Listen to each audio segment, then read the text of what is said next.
शांति 3 जुलाई 2025 प्रातः मुरली बाबा कहते मीठे बच्चे एही बेहद अर्थात अविनाशी नाटक तुमे माने विचित्र कलाकार अट।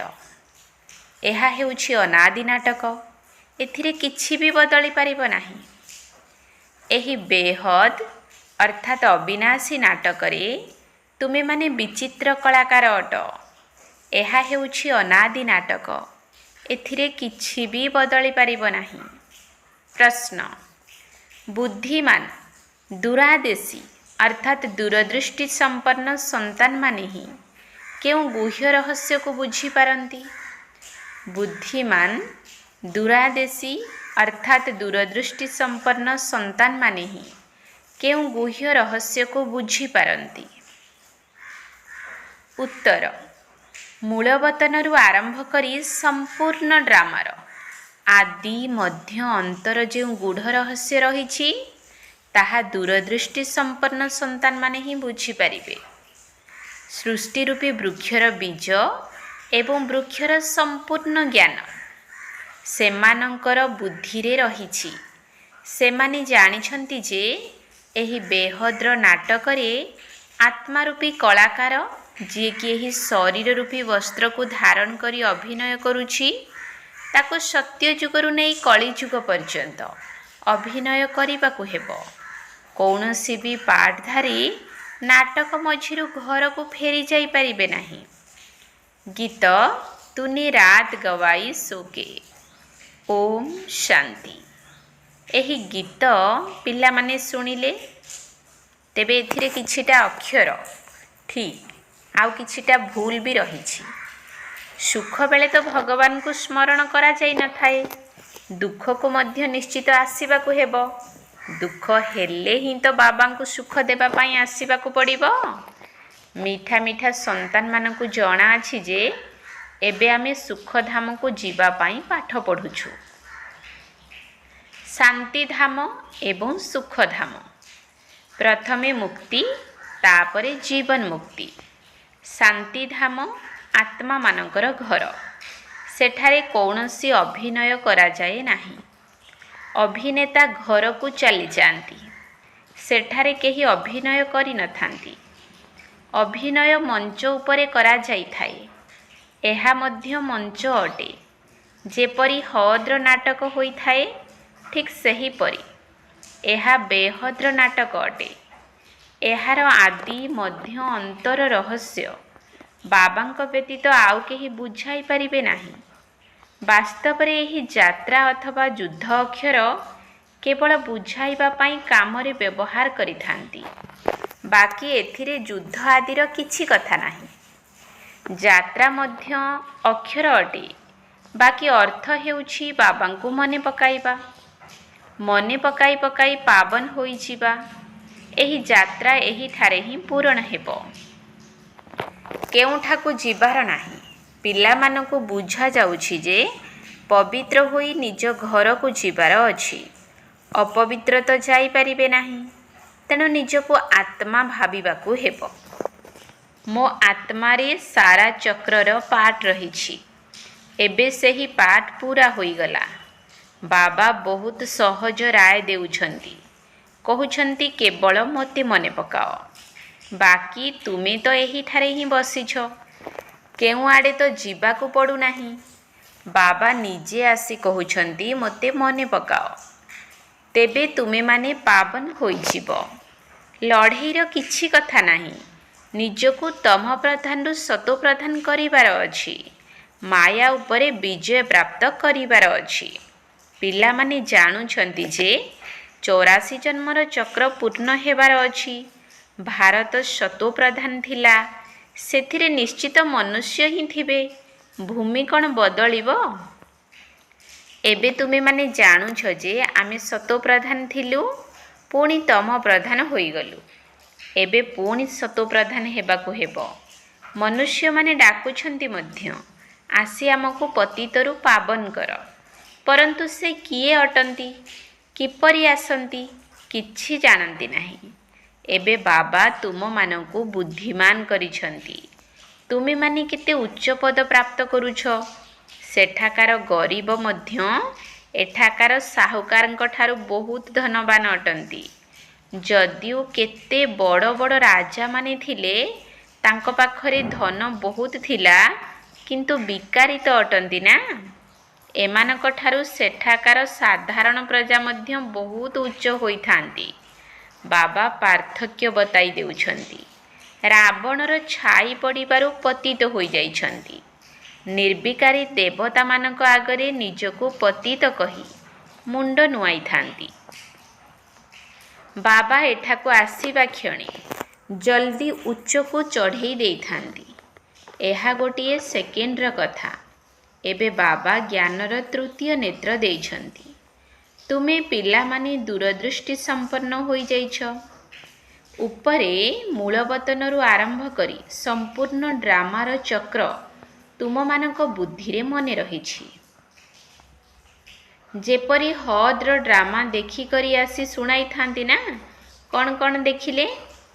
ସେ ସବୁ ଯାହା ବର୍ଣ୍ଣନା କରିଥାନ୍ତି, ସେ ସବୁ ବୁଦ୍ଧିରେ ଭରି ହୋଇ ରହିଥାଏ। ଆତ୍ମାରେ ଭର୍ତ୍ତି କରି ଆସିଥାନ୍ତି, ପୁଣି ଆସି ବର୍ଣ୍ଣନା କରିଥାନ୍ତି। ଏହା ପୁଣି ବେହଦର କଥା ଅଟେ।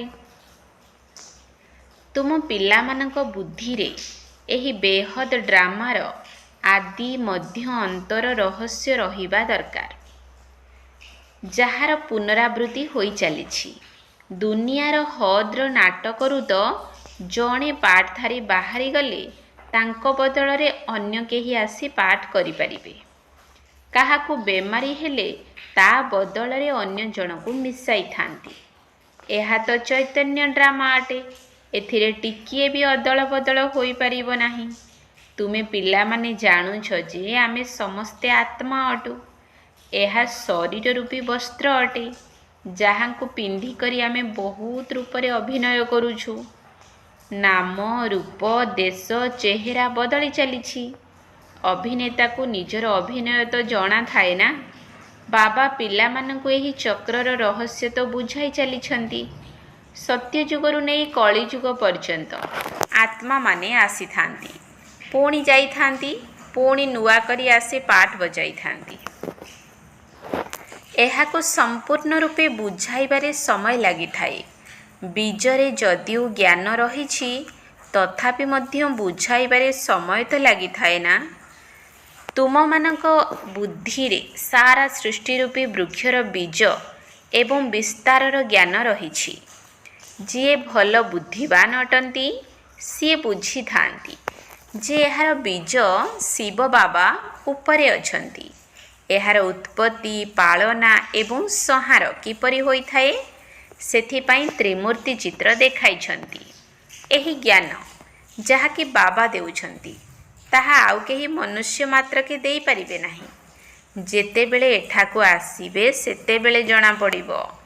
ତେଣୁ ତୁମେମାନେ ସଭିଙ୍କୁ କହିଥାଅ ଯେ ଏଠାକୁ ଆସି ବୁଝ। କେହି କେହି ବହୁତ ଜିଦ୍ଖୋର ହୋଇଥିଲେ କହିଥାନ୍ତି ଆମକୁ କିଛି ଶୁଣିବାର ନାହିଁ। କେହି ତ ପୁଣି ଶୁଣିଥାନ୍ତି ମଧ୍ୟ। କେହି କେହି ପୁସ୍ତକ ନେଇଥାନ୍ତି, ଆଉ କେହି ନେଇନଥାନ୍ତି। ଏବେ ତୁମମାନଙ୍କର ବୁଦ୍ଧି କେତେ ବିଶାଳ ଦୂରଦୃଷ୍ଟି ସମ୍ପନ୍ନ ହୋଇଯାଇଛି। 3 ଲୋକକୁ ତୁମେମାନେ ଜାଣିଛ। ମୂଳବତନ, ଯାହାକୁ ନିରାକାରୀ ଦୁନିଆ କୁହାଯାଉଛି। ବାକି ସୂକ୍ଷ୍ମ ବତନରେ କିଛି ବି ନାହିଁ। ସମ୍ପର୍କ କେବଳ ମୂଳବତନ ଏବଂ ସ୍ଥୂଳବତନ ସହିତ ରହିଛି। ବାକି ସୂକ୍ଷ୍ମ ବତନ ତ ଅଳ୍ପ ସମୟ ପାଇଁ ରହିଥାଏ। ଆତ୍ମାମାନେ ତ ସବୁ ଉପରୁ ଏଠାକୁ ଆସିଥାନ୍ତି ପାଠ ବଜାଇବା ପାଇଁ। ଏହି ସୃଷ୍ଟି ରୂପୀ ବୃକ୍ଷରେ ସବୁ ଧର୍ମ କ୍ରମାନୁସାରେ ରହିଛି। ଏହା ହେଉଛି ମନୁଷ୍ୟ ଆତ୍ମାମାନଙ୍କର ବୃକ୍ଷ ଏବଂ ବିଲକୁଲ ସଠିକ୍ ରୂପେ ରହିଛି। କିଛି ବି ଆଗ ପଛ ହୋଇପାରିବ ନାହିଁ। ନା ଆତ୍ମାମାନେ ଆଉ କୌଣସି ଜାଗାରେ ରହିପାରିବେ। ଆତ୍ମାମାନେ ବ୍ରହ୍ମ ମହତ୍ତତ୍ୱରେ ଠିଆ ହୋଇଥାନ୍ତି। ଯେଭଳି ତାରାମାନେ ଆକାଶରେ ଛିଡ଼ା ହୋଇଛନ୍ତି। ଏହି ତାରା ସବୁ ତ ଦୂରରୁ ଛୋଟ ଛୋଟ ଦେଖାଯାଇଥାଏ, କିନ୍ତୁ ଆକାଶରେ ତ ବଡ଼ ଅଟନ୍ତି। କିନ୍ତୁ ଆତ୍ମା ତ ନା ଛୋଟ ନା ବଡ଼ ହୋଇଥାଏ, ନା ତାର ବିନାଶ ହୋଇଥାଏ। ତୁମେମାନେ ହିଁ ସୁବର୍ଣ୍ଣ ଯୁଗକୁ ଯାଇଥାଅ। ପୁଣି ଲୌହ ଯୁଗରେ ଆସିଥାଅ। ପିଲାମାନେ ଜାଣୁଛନ୍ତି ଯେ ଆମେ ସୁବର୍ଣ୍ଣ ଯୁଗରେ ଥିଲୁ, ଏବେ ଲୌହ ଯୁଗକୁ ଆସିଗଲୁ। ଆତ୍ମାର କୌଣସି ମୂଲ୍ୟ ରହିଲା ନାହିଁ। ଯଦିଓ ମାୟାର ପ୍ରଲୋଭନ କେତେ ବି ରହିଥାଉ, କିନ୍ତୁ ଏହା ହେଉଛି ରାବଣର ସୁବର୍ଣ୍ଣ ଯୁଗ। ତାହା ହେଉଛି ଈଶ୍ୱରୀୟ ସୁବର୍ଣ୍ଣ ଯୁଗ। ମନୁଷ୍ୟ କହୁଛନ୍ତି 6-7 ବର୍ଷରେ ଏତେ ଶସ୍ୟ ହେବ ଯାହାକି ବର୍ଣ୍ଣନା କରି ହେବ ନାହିଁ। ଦେଖ, ସେମାନଙ୍କର ପ୍ଲାନ୍ ବା ଯୋଜନା କ'ଣ, ଆଉ ତୁମମାନଙ୍କର ଯୋଜନା କ'ଣ? ବାବା କହୁଛନ୍ତି ମୋର ଯୋଜନା ହେଉଛି ପୁରୁଣାକୁ ନୂଆ କରିବା। ତୁମମାନଙ୍କର ଗୋଟିଏ ହିଁ ଯୋଜନା ରହିଛି। ଜାଣିଛ ଯେ ବାବାଙ୍କର ଶ୍ରୀମତ ଅନୁସାରେ ଆମେ ନିଜର ବର୍ଷା ନେଉଛୁ। ବାବା ରାସ୍ତା ବତାଉଛନ୍ତି, ଶ୍ରୀମତ ଦେଉଛନ୍ତି, ତାଙ୍କରି ସ୍ମୃତିରେ ରହିବା ପାଇଁ ମତ ଦେଉଛନ୍ତି। ମତ ଅକ୍ଷର ତ ରହିଛି ନା।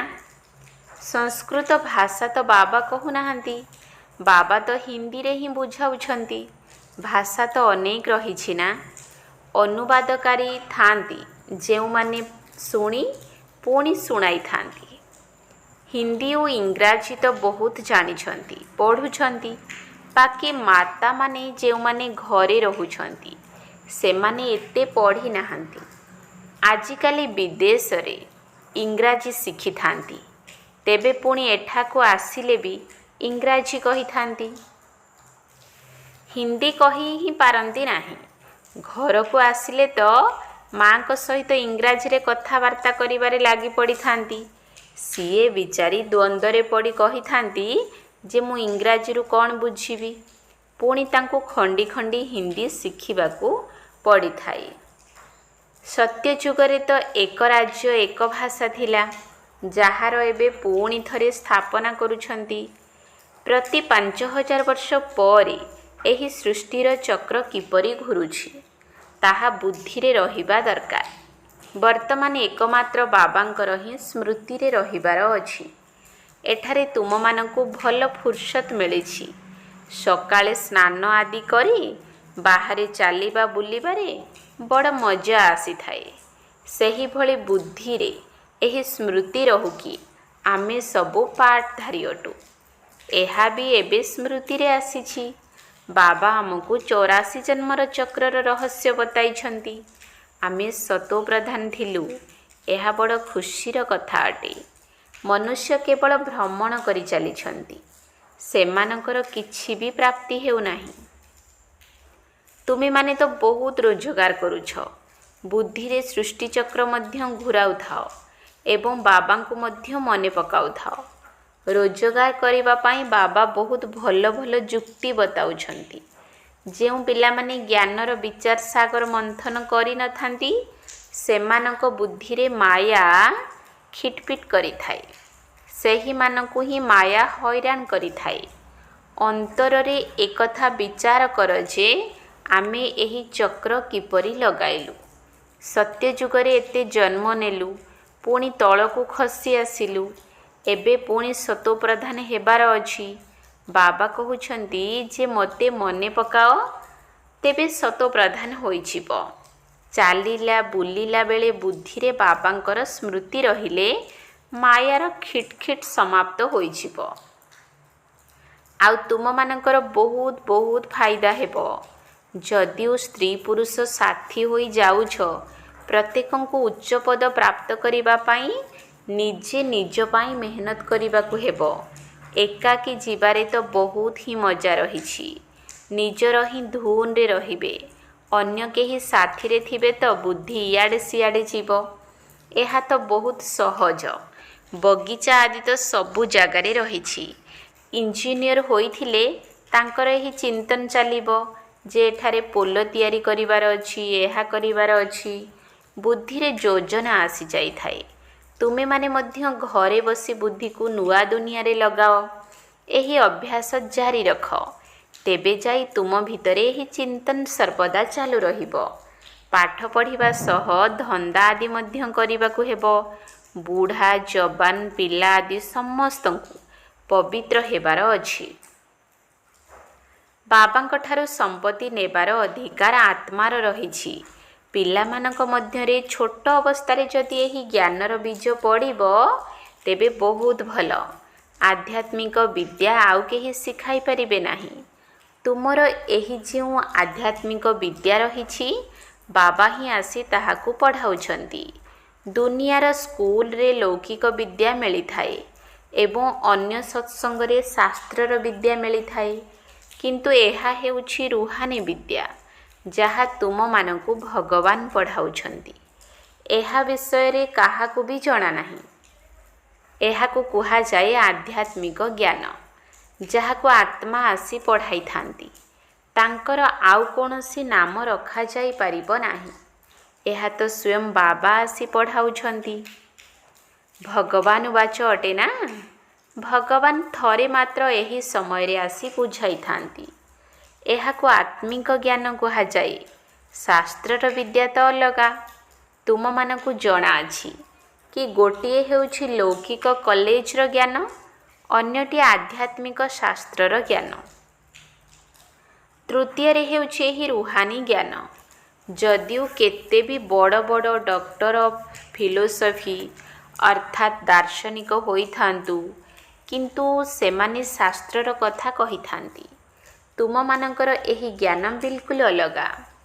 ଏହି ଆଧ୍ୟାତ୍ମିକ ଜ୍ଞାନ ଆଧ୍ୟାତ୍ମିକ ପିତା ସମସ୍ତ ଆତ୍ମାମାନଙ୍କର, ଯିଏ ପିତା ଅଟନ୍ତି, ସେ ପଢ଼ାଉଛନ୍ତି। ତାଙ୍କର ମହିମା ହେଉଛି ଶାନ୍ତି ସୁଖର ସାଗର। କୃଷ୍ଣଙ୍କର ମହିମା ବିଲକୁଲ ଅଲଗା। ଗୁଣ ଅବଗୁଣ ମନୁଷ୍ୟ ଭିତରେ ରହିଥାଏ, ଯାହା ସେମାନେ ଉଚ୍ଚାରଣ କହି ଚାଲିଥାନ୍ତି। ବାବାଙ୍କର ମହିମାକୁ ମଧ୍ୟ ଯଥାର୍ଥ ରୀତି ତୁମେ ଜାଣିଛ। ସେମାନେ ତ କେବଳ ଶୁଆ ପରି ଗାୟନ କରୁଛନ୍ତି, ଅର୍ଥ କିଛି ଜାଣନ୍ତି ନାହିଁ। ତେଣୁ ପିଲାମାନଙ୍କୁ ନିଜର ଉନ୍ନତି ବିଷୟରେ ବାବା ରାୟ ଦେଉଛନ୍ତି। ପୁରୁଷାର୍ଥ କରି ଚାଲିଲେ ପକ୍କା ହୋଇଯିବ। ପୁଣି ଅଫିସରେ କାମ କରିବା ସମୟରେ ମଧ୍ୟ ଏହି ସ୍ମୃତି ଆସିବ। ଈଶ୍ୱରଙ୍କର ସ୍ମୃତି ରହିବ। ମାୟାର ସ୍ମୃତି ତ ଅଧା କଳ୍ପ ଚାଲିଲା। ଏବେ ବାବା ଯଥାର୍ଥ ରୀତି ବସି ବୁଝାଉଛନ୍ତି। ନିଜକୁ ଦେଖ, ଆମେ କ'ଣ ଥିଲୁ, ଏବେ କ'ଣ ହୋଇଯାଇଛୁ। ପୁଣି ବାବା ଆମକୁ ଏପରି ଦେବତା କରୁଛନ୍ତି। ଏହା ମଧ୍ୟ ତୁମେ ସନ୍ତାନମାନେ ପୁରୁଷାର୍ଥର କ୍ରମ ଅନୁସାରେ ଜାଣୁଛ। ପ୍ରଥମେ କେବଳ ଭାରତ ହିଁ ଥିଲା। ଭାରତକୁ ହିଁ ବାବା ମଧ୍ୟ ଆସିଥାନ୍ତି ଅଭିନୟ କରିବା ପାଇଁ। ତୁମେମାନେ ମଧ୍ୟ ଆଦି ସନାତନ ଦେବୀ ଦେବତା ଧର୍ମର ଅଟନା। ତୁମମାନଙ୍କୁ ପବିତ୍ର ହେବାର ଅଛି, ନଚେତ୍ ପଛରେ ଆସିବ ପୁଣି କି ସୁଖ ପାଇବ। ଯଦି ଭକ୍ତି ବେଶୀ କରିନଥିବ ତେବେ ଆସିବ ନାହିଁ। ବାବା ବୁଝିଯିବେ ଯେ ଇଏ ଏତେ ଜ୍ଞାନ ଧାରଣ କରିପାରିବେ ନାହିଁ। ବୁଝି ତ ପାରିବେ ନା, ବହୁତ ମେହନତ କରୁଛନ୍ତି। ସେଥିରୁ ମଧ୍ୟ କେହି କୋଟିକରେ ଗୋଟିଏ ବାହାରୁଛନ୍ତି, କିନ୍ତୁ ଏଥିରେ ଥକି ଯିବାର ନାହିଁ। ପରିଶ୍ରମ ତ କରିବାକୁ ହେବ। ପରିଶ୍ରମ ବିନା କ'ଣ କିଛି ମିଳିବ କି? ପ୍ରଜା ତ ତିଆରି ହୋଇ ଚାଲିଛନ୍ତି। ବାବା ପିଲାମାନଙ୍କର ଉନ୍ନତି ପାଇଁ ଯୁକ୍ତି ବତାଉଛନ୍ତି। ସନ୍ତାନମାନେ ଯଦି ନିଜର ଉନ୍ନତି କରିବାର ଅଛି ତ ସକାଳୁ ସକାଳୁ ଉଠି ସ୍ନାନ ଆଦି କରି ଏକାନ୍ତରେ ଯାଇ ଚକ୍କର ଲଗାଅ କିମ୍ବା ବସିଯାଅ। ସୁସ୍ଥତା ପାଇଁ ଚାଲିବା ମଧ୍ୟ ଭଲ। ବାବା ବି ମନେ ପଡ଼ିବେ ଏବଂ ଡ୍ରାମାର ରହସ୍ୟ ମଧ୍ୟ ବୁଦ୍ଧିରେ ରହିବ। ଦେଖ କେତେ ପ୍ରାପ୍ତି ହେଉଛି। ଏହା ପ୍ରକୃତ ରୋଜଗାର ଅଟେ। କର୍ମଧନ୍ଦା ସରିବା ପରେ ଏହି ପ୍ରାପ୍ତି ପାଇଁ ଚିନ୍ତା କର। ଏହା କୌଣସି କଠିନ କାର୍ଯ୍ୟ ନୁହେଁ। ବ୍ରହ୍ମା ବାବା ତାଙ୍କର ସମ୍ପୂର୍ଣ୍ଣ ଜୀବନ କାହାଣୀ ଲେଖିଥାନ୍ତି। ଆଜି ଏତିକି ସମୟରେ ଉଠିଲି, ପୁଣି ଏହା କରିଲି। ବୁଝିଥାନ୍ତି ଯେ ପରବର୍ତ୍ତୀ ସମୟରେ ତାଙ୍କ ପଛରେ ପିଲାମାନେ ପଢ଼ିକରି ଶିଖିବେ। ବଡ଼ ବଡ଼ ବ୍ୟକ୍ତିମାନଙ୍କର ଜୀବନ କାହାଣୀ ପଢ଼ିଥାନ୍ତି ନା, ପିଲାମାନଙ୍କ ପାଇଁ ଲେଖିଥାନ୍ତି। ପୁଣି ପିଲାମାନେ ମଧ୍ୟ ଘରେ ଏପରି ଭଲ ସ୍ୱଭାବର ହୋଇଯାଇଥାନ୍ତି। ଏବେ ତୁମ ପିଲାମାନଙ୍କୁ ପୁରୁଷାର୍ଥ କରି ସତୋପ୍ରଧାନ ହେବାକୁ ହେବ। ସତୋପ୍ରଧାନ ଦୁନିଆର ପୁଣି ଥରେ ରାଜତ୍ୱ ନେବାର ଅଛି। ତୁମେମାନେ ଜାଣୁଛ ଯେ କଳ୍ପ କଳ୍ପ ଆମେ ରାଜ୍ୟ ନେଉଛୁ ପୁଣି ହରାଉଛୁ।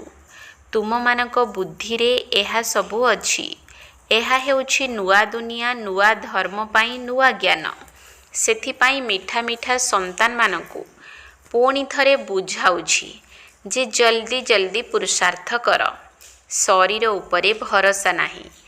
ଆଜିକାଲି ମୃତ୍ୟୁ ବହୁତ ସହଜ ହୋଇଗଲାଣି। ସେଠାରେ ଅମର ଲୋକରେ ଏଭଳି ମୃତ୍ୟୁ କେବେ ହୋଇନଥାଏ। ଏଠାରେ ତ ବସି ବସି ଦେଖ କିଭଳି ମରିଯାଉଛନ୍ତି। ତେଣୁ ନିଜର ପୁରୁଷାର୍ଥ କରିଚାଲ, ଜମା କରିଚାଲ।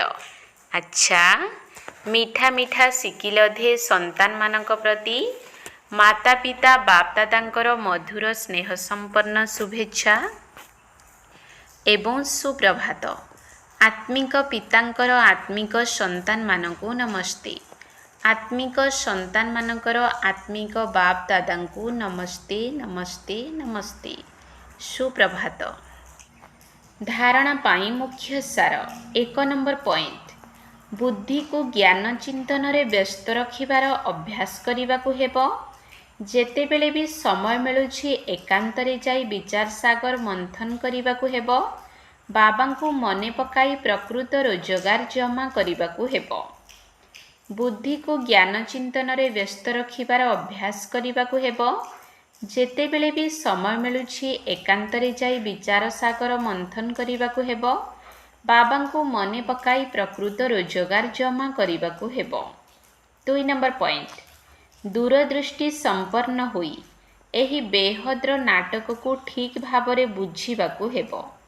ସମସ୍ତ ପାଠଧାରୀଙ୍କର ପାଠକୁ ସାକ୍ଷୀ ହୋଇ ଦେଖିବାକୁ ହେବ। ଦୂରଦୃଷ୍ଟି ସମ୍ପନ୍ନ ହୋଇ ଏହି ବେହଦ୍ର ନାଟକକୁ ଠିକ୍ ଭାବରେ ବୁଝିବାକୁ ହେବ। ସମସ୍ତ ପାଠଧାରୀଙ୍କର ପାଠକୁ ସାକ୍ଷୀ ହୋଇ ଦେଖିବାକୁ ହେବ। ବରଦାନ। ମଧୁରତାର ବରଦାନ ଦ୍ୱାରା ସର୍ବଦା ଆଗକୁ ବଢ଼ୁଥିବା ଶ୍ରେଷ୍ଠ ଆତ୍ମା ହୁଅ। ମଧୁରତାର ବରଦାନ ଦ୍ୱାରା ସର୍ବଦା ଆଗକୁ ବଢ଼ୁଥିବା ଶ୍ରେଷ୍ଠ ଆତ୍ମା ହୁଅ। ମଧୁରତା ଏଭଳି ବିଶେଷ ଧାରଣା ଅଟେ ଯାହାକି ଟାଙ୍ଗରା ଭୂମିକୁ ମଧ୍ୟ ମଧୁର କରିଦେଇଥାଏ। ଯଦି କାହାକୁ ବି 2 ସେକେଣ୍ଡ ପାଇଁ ମିଠା ଦୃଷ୍ଟି ଦେଇଦେବ, ମିଠା ବାଣୀ ଶୁଣାଇଦେବ, ତେବେ ଯେକୌଣସି ଆତ୍ମାକୁ ମଧ୍ୟ ସବୁଦିନ ପାଇଁ ଭରପୁର କରିଦେଇପାରିବ। ତୁମର 2 ସେକେଣ୍ଡର ମିଠା ଦୃଷ୍ଟି ବା ମିଠା ବାଣୀ ସେହି ଆତ୍ମାର ସୃଷ୍ଟିକୁ ବଦଳାଇ ଦେବ। ତୁମର 2ଟି ମଧୁର ବାଣୀ ମଧ୍ୟ ସଦାକାଳ ପାଇଁ ସେମାନଙ୍କୁ ପରିବର୍ତ୍ତନ କରିବାର ନିମିତ୍ତ ହୋଇଯିବ। ସେଥିପାଇଁ ମଧୁରତାର ବରଦାନକୁ ସର୍ବଦା ସାଥିରେ ରଖିଥାଅ। ନିଜେ ସର୍ବଦା ମିଠା ହୋଇ ରୁହ ଏବଂ ସମସ୍ତଙ୍କୁ ମିଠା କରିଦିଅ। ସ୍ଲୋଗାନ। ଯଦି ପ୍ରତ୍ୟେକ ପରିସ୍ଥିତିରେ ରାଜି ଅର୍ଥାତ୍ ସନ୍ତୁଷ୍ଟ ରହିବ, ତେବେ ରାଜଯୁକ୍ତ ଅର୍ଥାତ୍ ରହସ୍ୟର ଜ୍ଞାତା ହୋଇଯିବ। ଯଦି ପ୍ରତ୍ୟେକ ପରିସ୍ଥିତିରେ ରାଜି ଅର୍ଥାତ୍ ସନ୍ତୁଷ୍ଟ ରହିବ, ତେବେ ରାଜଯୁକ୍ତ ଅର୍ଥାତ୍ ରହସ୍ୟର ଜ୍ଞାତା ହୋଇଯିବ। ଅବ୍ୟକ୍ତ ଇସାରା। ସଂକଳ୍ପ ଶକ୍ତିକୁ ଜମା କରି ଶ୍ରେଷ୍ଠ ସେବାର ନିମିତ୍ତ ହୁଅ। ଯେତେବେଳେ ଅନ୍ୟ ସବୁ ସଂକଳ୍ପ ଶାନ୍ତ ହୋଇଯାଏ, କେବଳ ବାବା ଆଉ ମୁଁ, ଏହିଭଳି ମିଳନର ଅନୁଭୂତିର ସଂକଳ୍ପ ହିଁ ରହିଥାଏ, ତେବେ ଯାଇ ସଂକଳ୍ପ ଶକ୍ତି ଜମା ହୋଇଥାଏ ଏବଂ ଯୋଗ ଶକ୍ତିଶାଳୀ ହୋଇଯାଏ। ସେଥିପାଇଁ ସମାହିତ କରିବାର ଶକ୍ତି ବା ଏକତ୍ରୀକରଣର ଶକ୍ତିକୁ ଧାରଣ କର। ତୁମର ସଂକଳ୍ପ ଉପରେ ଶକ୍ତିଶାଳୀ ବ୍ରେକ୍ ଲାଗିପାରୁଥିବ, ଢିଲା ହେଉନଥିବ। ଯଦି ଗୋଟିଏ ସେକେଣ୍ଡ ପରିବର୍ତ୍ତନ